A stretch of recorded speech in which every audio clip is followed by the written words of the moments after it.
Então, as pessoas que estão endividadas, elas vão sofrer muito, né? Mas isso lá nos Estados Unidos, vai ter uma deflação nos Estados Unidos. Então, assim, é complexo o que está para acontecer, é complexo. Eu passo muito tempo pensando nas possibilidades. Porque, ao mesmo tempo que eu acredito nisso, eu acho que aqui no Brasil pode ser que tenha bastante... A Selic vai para 30%, 40%. E aí você pode pensar, 30% a Selic, mas é só uma subida de 100%. De 15% vai para 30%. É uma subida de 100%.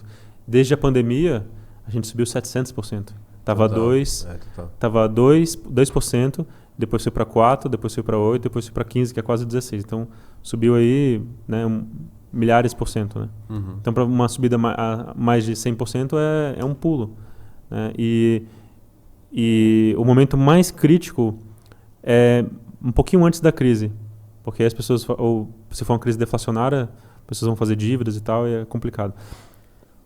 Como que você vê o papel da China nesse mundo de reservas monetárias? Uhum. Porque assim, aí eu posso falar um pouco do mundo do colecionismo, por exemplo. Que eu lembro quando o Bitcoin bateu pela primeira vez uns 120 mil, eu pude ver nitidamente o movimento de pessoas tirando 10%.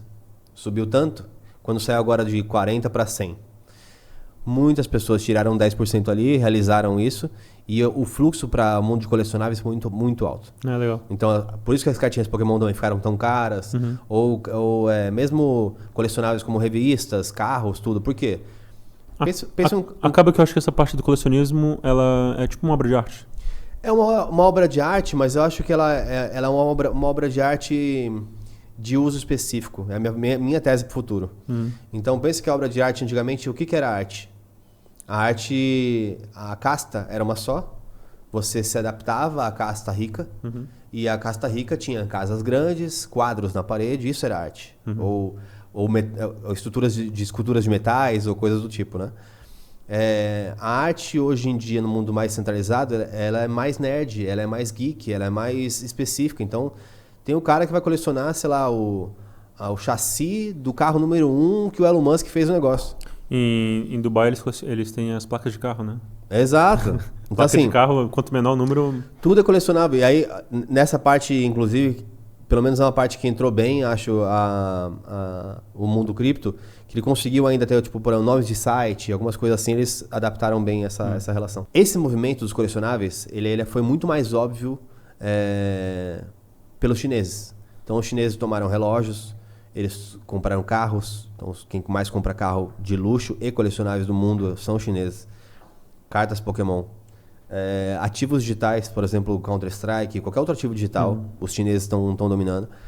Então, tem uma teoria lá que tem muitos jovens fazendo dinheiro e colocando de volta no mundo real ou em outras coisas para ter esse grau de dominância. Esses outros mercados, você acha que podem evaporar ou ter um risco um pouco maior, né, num cenário, por exemplo, de deflação? Porque eu tenho visto que as bolhas do colecionável também, em alguns casos são sim bolhas, não todas, né? Mas em alguns casos são. Elas muitas vezes vêm acompanhadas do endividamento do jovem americano, que começa a ver que isso dá dinheiro, e aí ele compra mais, e compra mais, e compra mais, e compra mais, e de repente ele tem um estoque que ele acha que é mega legal, mas ele está devendo contas para pagar. Se esse preço vai para baixo, ele vai ter que pagar. Ele vai ter que pagar. Sim. Ou se desfazer do que ele tem, enfim, mais coisas do tipo. Isso é perigoso. Isso aí a gente chama de alavancagem. É uma alavancagem, o cara está provavelmente usando cartão de crédito, mas não deixa de ser uma alavancagem.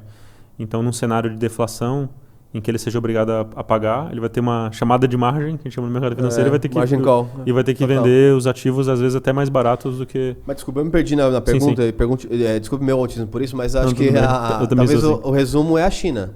Como que você vê a China jogando esse... Tá, a China... O que acontece? A China, a propriedade privada lá, ela é uma concessão do Estado que dura 99 anos. Então, por isso que as pessoas investiam muito em imóveis, né? Os chineses compravam muito imóveis. Aí teve algumas bolhas ali, a formação de algumas bolhas, algumas construtoras quebraram. E os chineses ficaram meio traumatizados com imóveis agora, né? Eles também estão percebendo que tem uma bolha de imóveis. E os chineses e os indianos estão comprando muito metal, ou muito ouro, muita prata, né? E também porque isso faz parte de uma política do país. A China proibiu as exportações de ouro e prata. E eles precisam desses metais para poder fabricar eletrônicos, para poder exportar. Então é a matéria-prima para a indústria chinesa, né?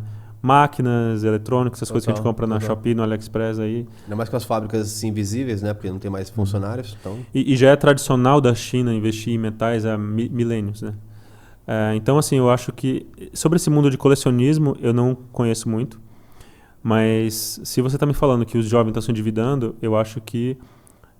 não é que o mercado vai morrer, mas ele pode dar uma despencada, porque ele vai sofrer uma chamada de margem. E talvez... Qual que é a ideia da deflação, dessa crise? Como é que você pode se preparar e como é que você pode ganhar dinheiro? É você ter dinheiro e metais. Dinheiro porque o dinheiro ele vai sumir. O dinheiro ele vai evaporar. Ele some mesmo. Ele some, nesse momento a base monetária diminui. O banco não dá crédito. E ele some. O dinheiro ele some. Como que ele some? Ele é destruído mesmo. É um processo de destruição de dinheiro. Tem um processo de criação e esse processo de destruição de dinheiro. Então, quem tiver dinheiro físico e tiver títulos curtos, como T-bills, e aqui no Brasil acho que é a Selic, vai conseguir ter dinheiro e aí e as outras coisas vão tudo despencar. Imóveis vão despencar, cartas de coleção vão despencar, terras vão despencar, ações de tecnologia vão despencar, aí você entra comprando. Que é a frase do Rothschild lá, que é compra quando tiver sangue nas ruas. Sim, isso. Sim. E qual que é a dos metais? Os metais, nesse momento, eles caem também. Eu acho que pode cair 5%, 10%, 20% em um dia. Mas existe um custo de oportunidade. Se você pegar de 2024 para cá, subiu 250% a prata. Total. Então, se cair 10%, se cair 20%... Total. Tanto que assim, acho que mesmo quem ainda investiu em cripto, em qualquer parte do período que não foi os últimos 6 meses, tá feliz ainda. Pô. Ninguém tá bravo, né? Todo mundo legal, entendeu, prosperou e acha que agora talvez uma melhor alocação que se possa fazer. O que foi mais interessante para você nessa... Eu acho que assim, primeiro, obrigado pela conversa. Achei muito bom os assuntos que a gente tomou e que... a gente sabe que é uma introdução para você que está nos acompanhando. Essa aqui é um Critique Business. Então lembre, eu espero que esse Avelino ainda volte talvez com um co-host aqui para a gente fazer um papo mais aberto sobre outras coisas. Mas para você que quer acompanhar um pouco mais essa historinha aqui, a gente vai deixar no nosso parte de membros, você que é nossos membros aí, vai ter uma conversa um pouco mais alongada aí sobre esses temas, metais, dinheiro, recessões e muito mais. Então fica com a gente. Mas vamos falar da alquimia. Talvez a gente pulou a alquimia e não falou, e depois a gente fala sobre o restante dos temas. Legal. Aí. E conta um pouquinho mais sobre isso. Da alquimia e da mineração espacial, eu acho. Isso, alquimia e mineração espacial. A alquimia, a gente estava falando um pouco sobre, se tudo vai para cima, metais, em algum momento eu posso produzir isso. Sim. Né? É difícil, mas não é impossível. Tem estudos nessa frente, dentro da indústria? Tem estudos e são bem antigos. A primeira transmutação de ouro, né? Se é que a gente pode falar assim. Eu acho que foi nos anos 80, é um prêmio Nobel de Química, não vou lembrar o nome do cara, mas ele transmutou bismuto, que é um metal, em ouro, né? Só que ele conseguiu apenas alguns átomos, um acelerador de partículas, ele conseguiu apenas alguns átomos. Então, assim, não é uma coisa nova. Acho que nos anos 80, anos 70, já tinha sido transmutado bismuto. Só que foram alguns átomos, alguns poucos átomos, e teria um custo de $1 quatrilhão na época. Então, seria totalmente inviável. Agora tem um artigo que saiu, ele não foi revisado por pares ainda, né, mas é um artigo que sugere que dá para fazer fusão nuclear e nesse processo você pegar, não lembro se é fusão ou fissão, mas eu acho que é fissão, porque você vai tirar um próton do mercúrio, o elemento mercúrio. O ouro é o 79 e o mercúrio é o 80, então você tiraria um e você geraria energia.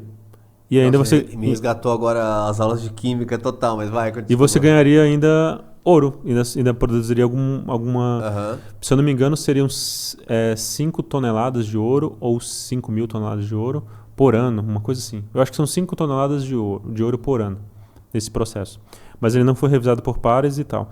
E eu não sei ainda se esse processo ele é economicamente eficiente, porque é igual a história do moto perpétuo com ímãs, né? O pessoal fala, não, a gente pode colocar uns ímãs aqui e gerar um motor que vai gerar energia de graça. Não. É o meme do carro, inclusive. Você tá assistindo aí, tem um meme de um carro que tem uma varinha e um ímã puxando o carro na frente. Uhum. E óbvio que ele não vai sair É que do assim, lugar, né? para você gerar aqueles ímãs ali, é utilizado muita energia.